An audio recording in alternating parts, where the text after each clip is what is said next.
sayugyanya itu juga dimakamkan dalam keadaan laki-laki. Ini tanggapan Dorce Gamalama soal harus kembali ke kodrat saat meninggal. Komedian Dorce Gamalama akhirnya bereaksi atas pernyataan para pemuka agama seperti Gus Miftah yang menyatakan dia harus diperlakukan sesuai kodratnya saat dilahirkan ketika meninggal nanti.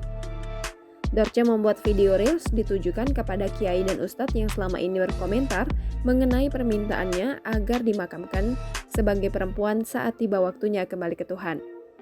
Menurut Dorce, saat ia meninggal hanya keluarganya lah yang boleh memandikan dan mengkafaninya. Sebelumnya, Dorce Gamalama memang mengungkapkan keinginannya itu saat menjadi tamu di podcast Denny Sumargo pada 23 Januari 2022. Pernyataan ini ditanggapi oleh para kiai dan ustadz, salah satunya Gus Miftah. Menurut dia, secara fikih seseorang yang terlahir laki-laki harus dikebumikan sesuai kodrat saat dilahirkan.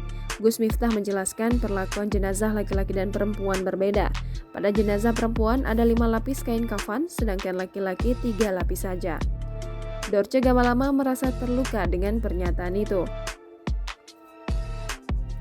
Assalamualaikum warahmatullahi wabarakatuh.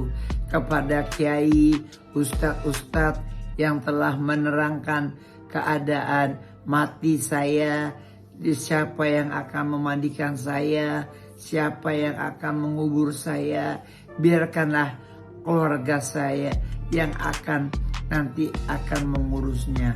Mau kan kafannya 7 lapis, mau 7 lapis, mau 8 lapis, saya serahkan kepada yang ngurus. Yang mengurus laki-laki boleh, perempuan boleh, laki-laki, perempuan boleh. Jadi siapa saja boleh yang memandikan saya. Jadi kiai-kiai yang udah terkenal sekalipun jangan memberikan komentar yang kurang baik.